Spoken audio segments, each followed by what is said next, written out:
네, 오늘 같이 보실 말씀은 베드로전서 1장 3절에서 12절까지의 말씀입니다. 베드로전서 1장 3절에서 12절까지의 말씀입니다.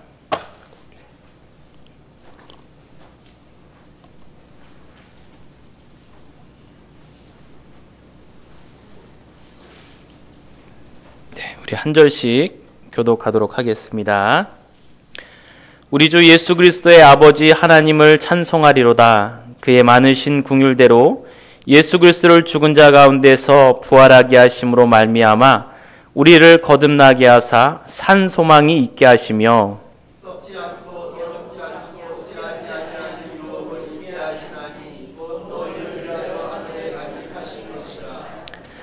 너희는 말세에 나타내기로 예비하신 구원을 얻기 위하여 믿음으로 말미암아 하나님의 능력으로 보호하심을 받았느니라. 그러므로 너희가 이제 여러 가지 시험으로 말미암아 잠깐 근심하게 되지 않을 수 없으나 오히려 크게 기뻐하리로다.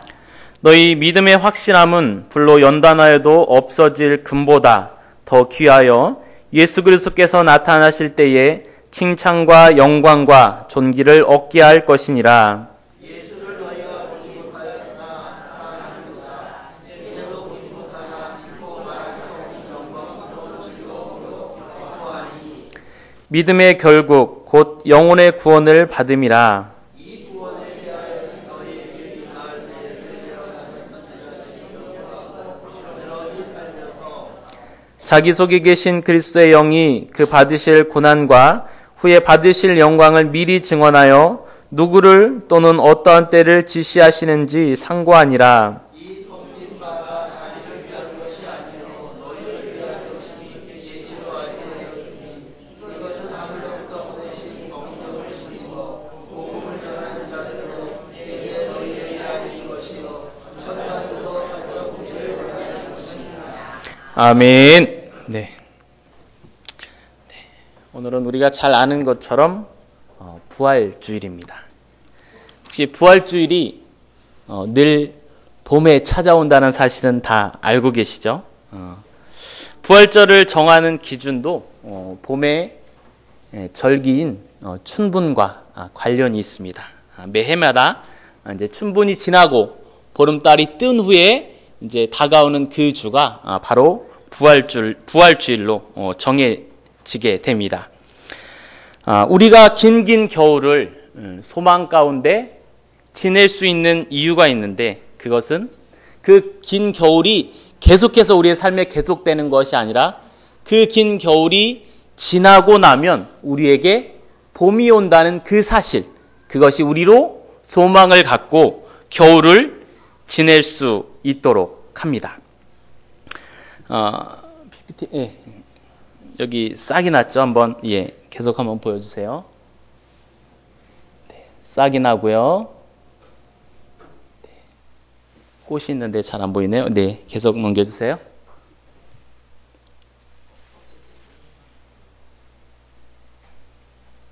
네, 벚꽃이 아주 만발했습니다.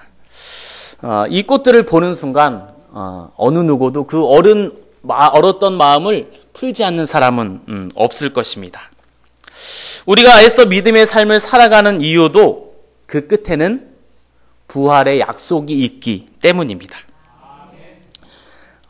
어떤 분은 그래서 우리가 이제 부활에 대해서 얘기하지만은 조금 이제 막연한 것도 있잖아요. 그래서 부활을 어떤 씨앗의 개념으로 얘기하시는데 우리도 한 씨앗이 돼서 이제 씨앗이 땅에 심기는 것처럼 우리도 이제 땅에 발을 대고 살고 있는데 씨앗이 땅에 심기우면은 거기서 썩어지고 없어집니다. 그죠? 우리 육신도 나중에는 죽어지면 썩어지고 없어지는 게 똑같습니다. 하지만 그 씨앗이 죽어서 그대로 없어지는 게 끝이 아니라 거기서 새로운 싹이 나고 새로운 생명이 올라오는 것. 이게 부활이다라고 또 어떤 분은 그렇게 설명을 하시더라고요.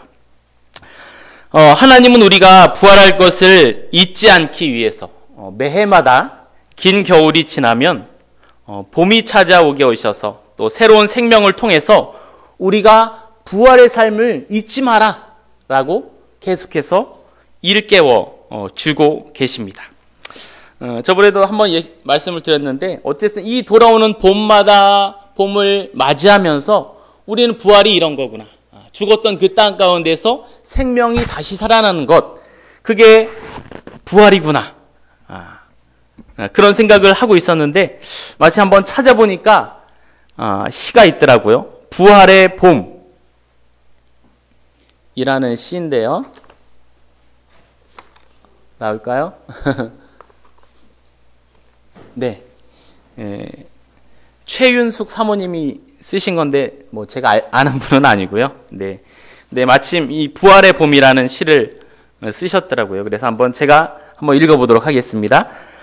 죽은 것 같던 가지에 새싹이 나더니 어느새 실록이 온 천지를 덮었네. 온 천지에 부활이 가득 찼네.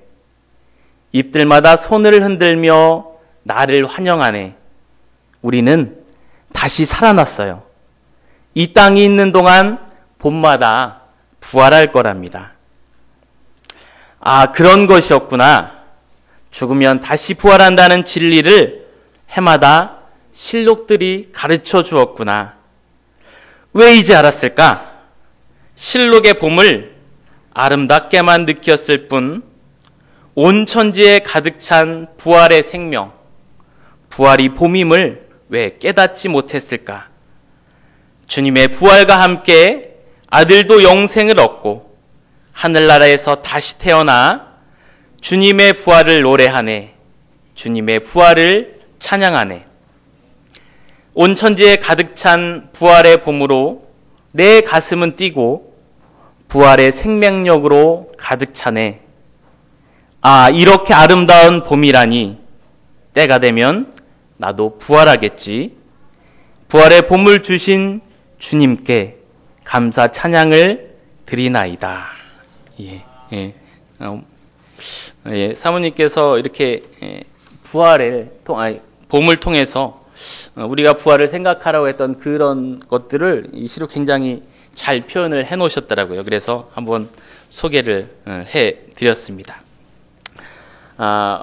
오늘은 베드로전서 1장 3절에서 10절까지의 말씀을 통해서 산소망이란 제목으로 말씀을 나누려고 합니다. 이 베드로전서는 베드로가 예수님 후 65년경에 오늘 1절에서처럼 본도, 갈라디아, 갑바도기아, 아시아와 비두니아에 흩어져서 마치 나그네처럼 살아가고 있는 믿음의 형제들에게 쓴 편지입니다.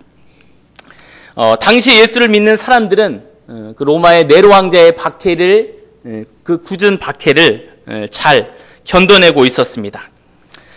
기독교도들이 로마에서는 아마 추방령까지도 내려졌던 그러한 시기라고 이야기를 합니다.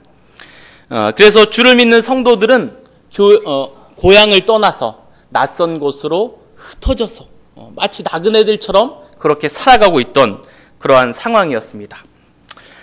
이런 것들을 유추해 봤을 때 당시의 성도들이 얼마나 큰 고통과 또 고난 가운데 있었는지를 우리가 짐작해 볼 수가 있습니다. 이런 상황 가운데서 베드로는 이 편지를 통해서 이렇게 흩어진 나그네 같은 형제들을 권면하고 위로하고 힘을 주기 위해서 이 베드로전서를 쓰고 있는 것입니다.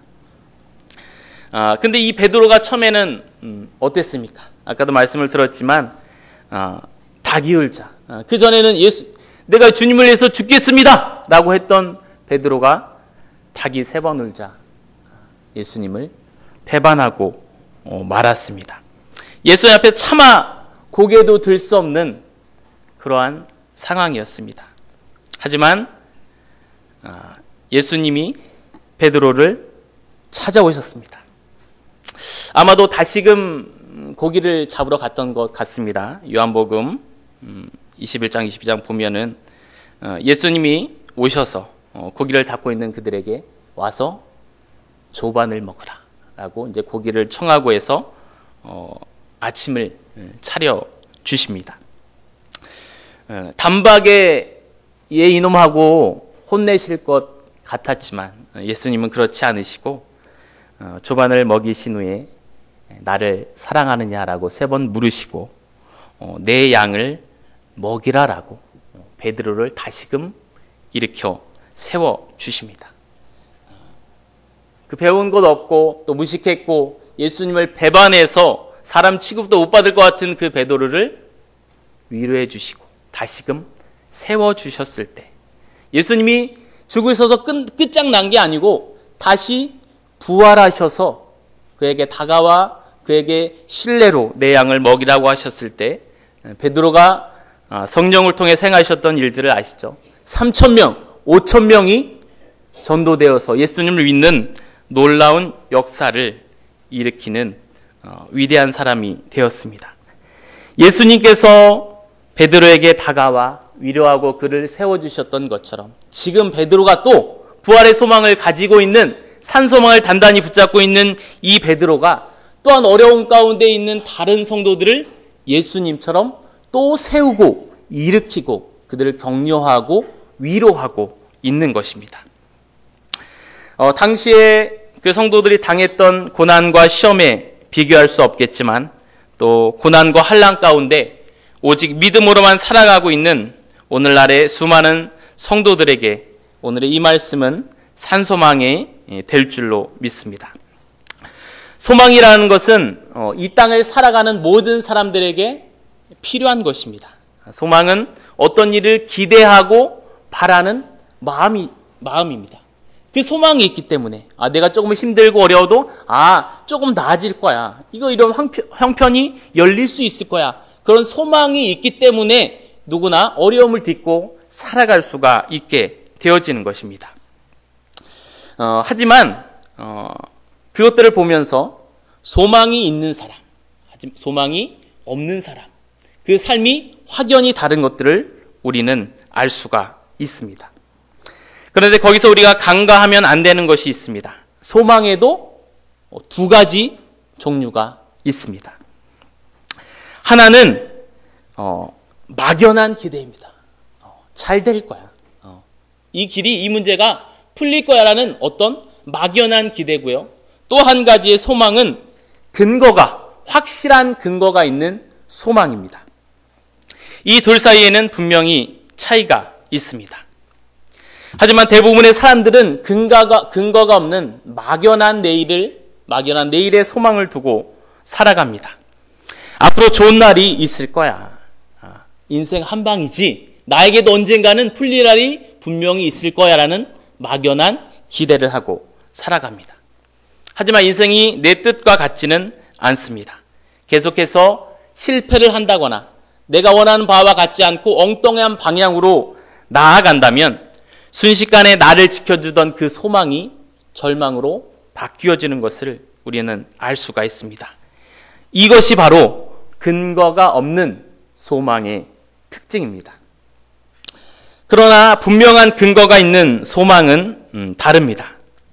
근거가 있는 소망을 가진 사람은 설사 시험에 빠져서 고난의 삶을 살아가더라도 난 안 돼, 난 틀렸어, 난 끝났어라는 것이 아니라 꽃을 앞에서 바라보고 뒤에서 바라보고 옆에서 바라볼 수 있는 것처럼 고난에 절망하는 것이 앞에서만 바라본다면 이 근거 있는 소망을 가진 사람은 옆에서도 보고 뒤에서도 보고 밑에서도 바라볼 수 있는 고난에 대한 새로운 시야를 갖게 되어집니다.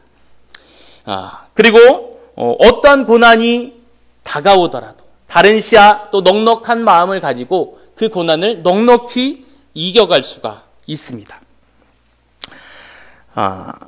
오늘의 현실을 잘 이겨나갈 수가 있게 되는 것입니다. 성경에 소개되고 있는 많은 믿음의 위인들도 다 그러한 사람들이었습니다. 아브라함도 하나님께서 부르실 때 자기의 고향을 본토 친척 아비 집을 모두 다 청산하고 금방 떠날 수 있는 사람은 없습니다.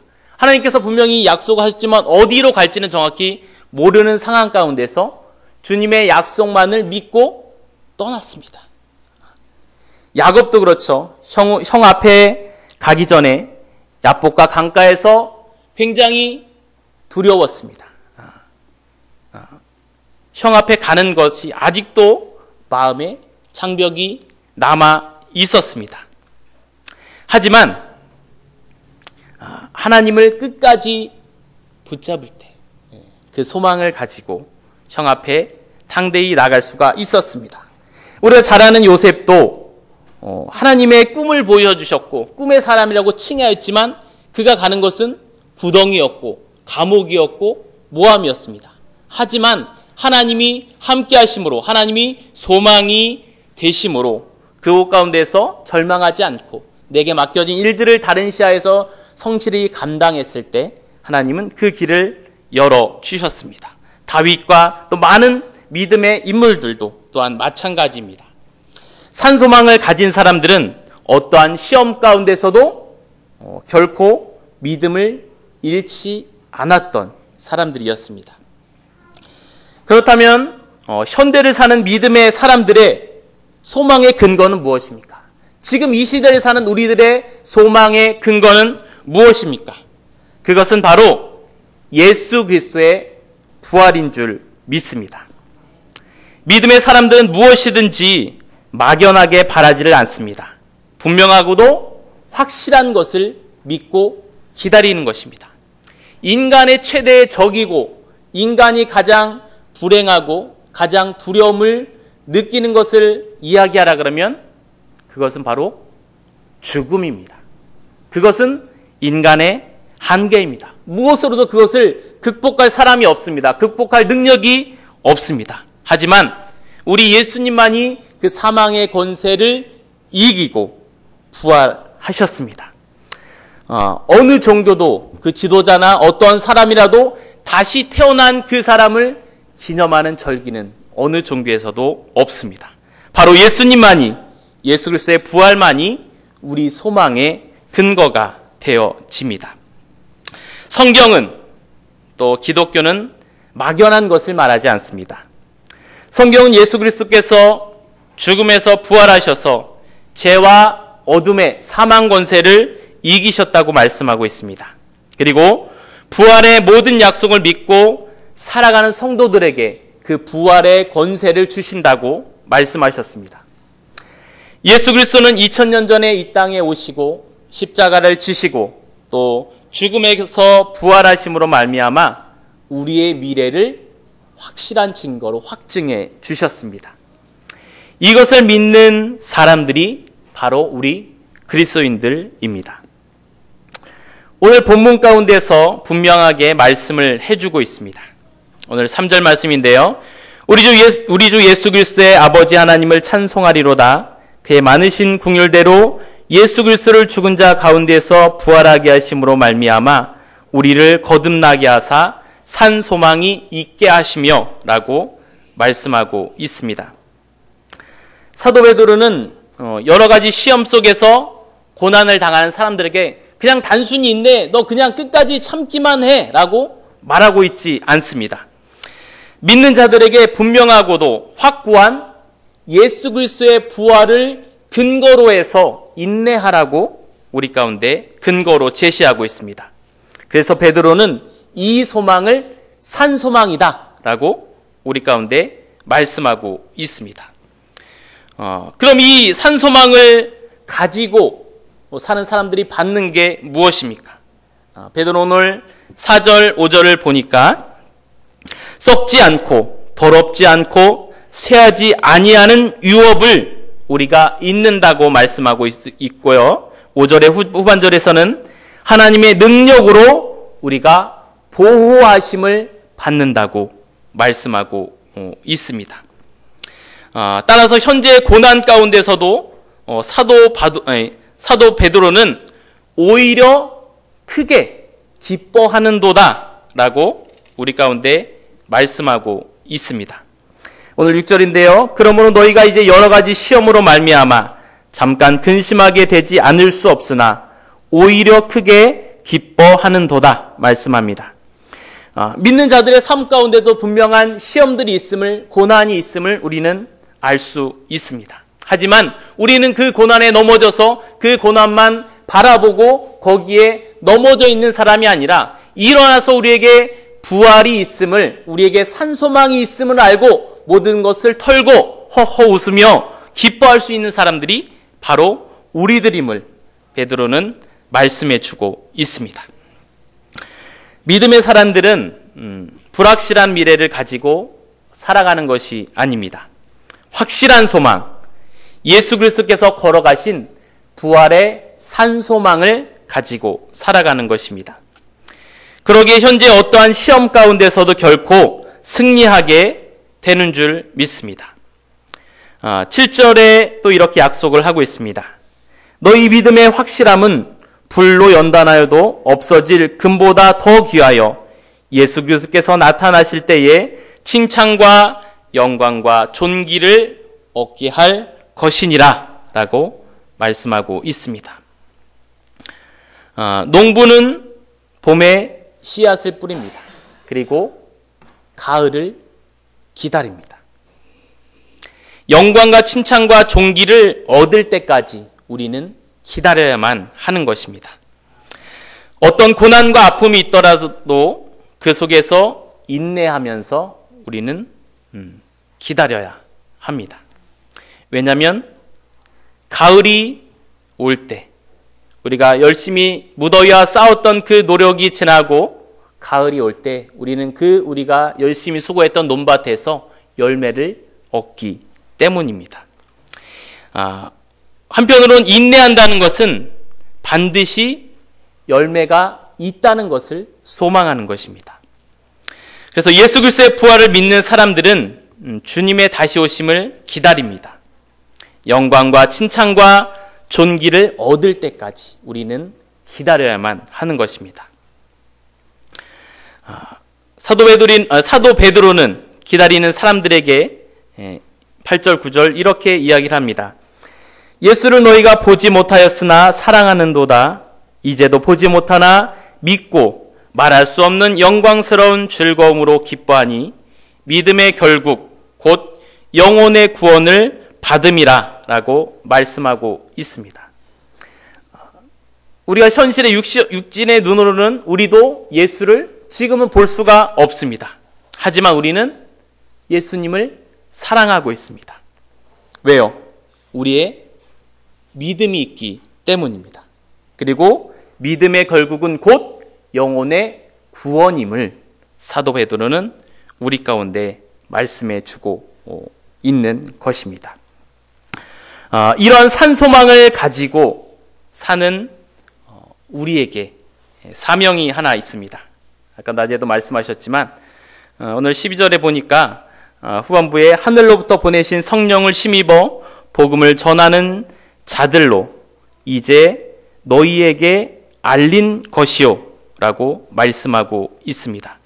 이렇게 산소망을 갖고 우리가 칭찬과 영광을 받고 또 보호하심을 받고 영원한 유업을 받고 나는 됐어 끝나는 것이 아니라 성령을 힘입어 끝까지 복음을 전해야 하는 자들로 살아야 되는 것이 우리의 사명입니다.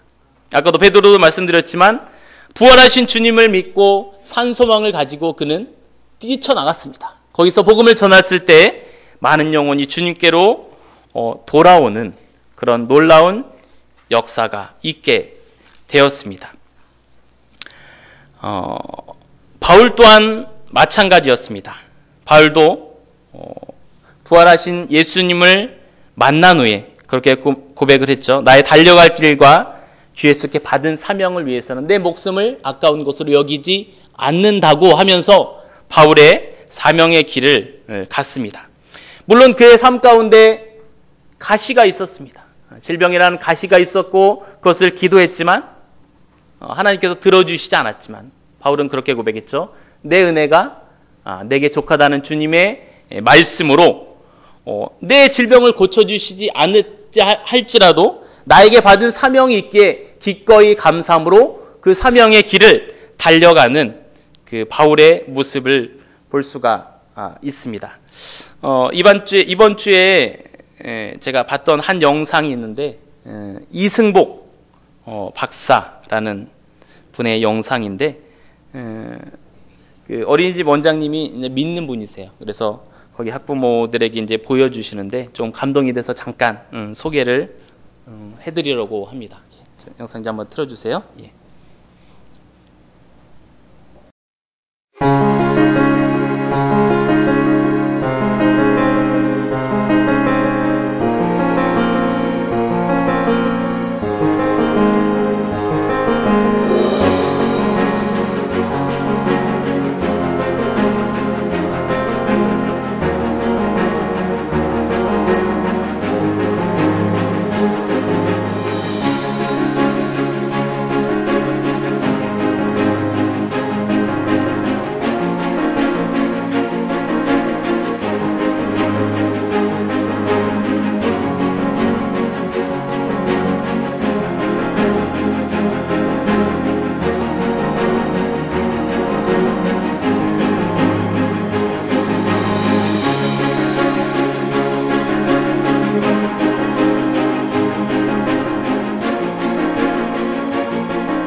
I used to be a gymnast. I used to represent Korea in international competitions, training for the Olympics, and I got injured. I fell down and I broke my neck. But that didn't stop me from wanting to do what I wanted to do. And I wanted to help people like yourself. And here I am. So you can do it too, okay? God's going to be on your side. You've got plenty of loved ones by your side here. You've got the best people here in the world working with you. Doctors and therapists and nurses. Okay? So keep your faith and keep strong.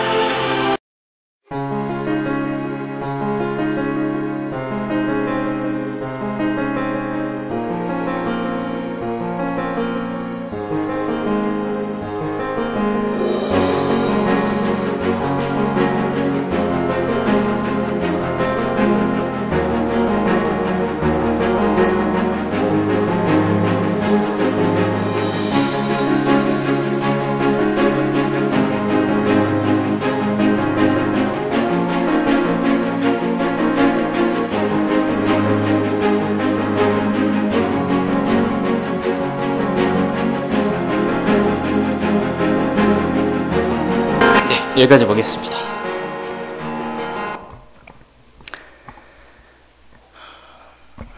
이제 거의 국가대표 선수의 이제 기계체조 선수였다가 사고로 인해서 사지가 다 마비가 됩니다. 근데 끝없는 재활을 통해서 어느 정도 이제 손이 움직이고, 또 운동 선수가 의사가 된다는 게 거의 뭐 있기 힘든 일인데, 나와 같은 사람들을 돕기 위해서 그 전에 이제 캠퍼스에서 이제 공부하면서 선교사님을 만나서 복음을 듣고, 이전까지는 절망이었고, 나를 위해서 국가대표 선수가 되어서 내 꿈을 이루겠다고 하는 그 삶이었는데, 이제는 그게 다 꺾인 겁니다. 둔하게 다 잘라져 버리고 이제는 끝이고 절망이었습니다. 근데 복음을 만나고 예수님을 만나고 산 소망이 생겼습니다. 그것은 나와 같은 다른 사람들을 섬기고 그들을 세워주는 그러한 소망이 이승복 박사에게 생겼습니다. 보시듯이 연필 하나도 제대로 질 수 없고요. 그러면서 제가 가장 감동 깊었던 건 끝장면에 이승복 박사는 자신이 환자이면서 의사이다. 환자로서 휠체어에서 다른 사람들을 돌보지만 그는 끊임없이 맨날 자기도 재활을 하지 않으면 의사 생활을 할 수가 없습니다. 왜? 내가 재활이 돼야지 움직여야 의사 생활을 할 수 있기 때문에 내가 환자인 동시에 의사다라는 그 말씀이 많이 다가왔는데요. 그러면서 사도 바울이 많이 생각이 났습니다. 복음을 내가 이렇게 열심히 전하지만 오히려 내가 버려진 바 될 수 있다는 것을 사도 바울은 지극히 열심히 자신을 경각시키면서 복음을 전했던 사도 바울의 모습이 저는 저 이승복 박사를 보면서 생각이 좀 많이 났었습니다.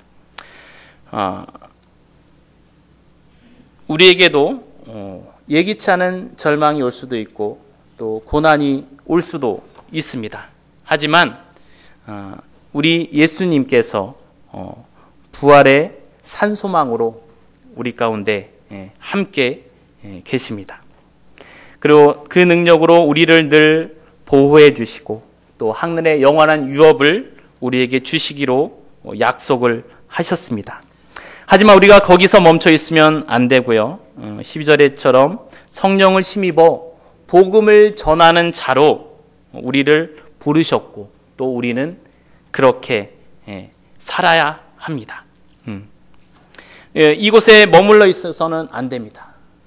항상 자기 재활을 통해서 또 의사의 역할을 동시에 감당하는 것처럼 우리 믿음의 삶을 살면서 우리를 항상 돌아보고 우리 안에 있는 이 산소망이 정말로 살아있는 소망인지 죽은 소망인지도 한번 살펴봐야 되겠고요. 그 부활의 주님을 또 깊이 만나는지 우리는 돌아보면서 우리에게 다가오는 모든 고난을 예수 그리스도의 산소망을 가지고 넉넉히 또 형통히 또 헤쳐나가는 우리가 되었으면 좋겠습니다. 기도하겠습니다. 선하의 주님 감사합니다. 예수님께서 죽음을 이기시고 부활하시어 우리의 온전한 산 소망이 되셨습니다. 이 땅에서 우리가 소망으로 삼는 것들은 다 없어지거나 불완전한 것들임을 고백합니다. 오직 주님만이 우리의 산 소망이 되어주심을 믿습니다. 그러기에 우리에게 다가오는 어떤 고난과 역경 가운데서도 우리는 주님의 뜻을 생각해 볼 수 있고 또 넉넉히 그것들을 승리하고 또 넉넉히 그것을 뛰어넘을 수 있는 능력이 우리 안에 있음을 믿습니다.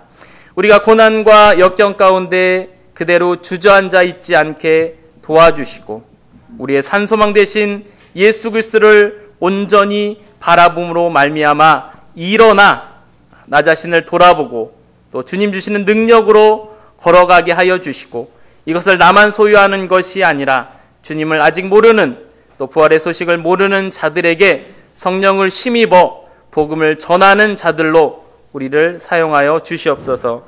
감사하며 예수님의 이름으로 기도드립니다. 아멘.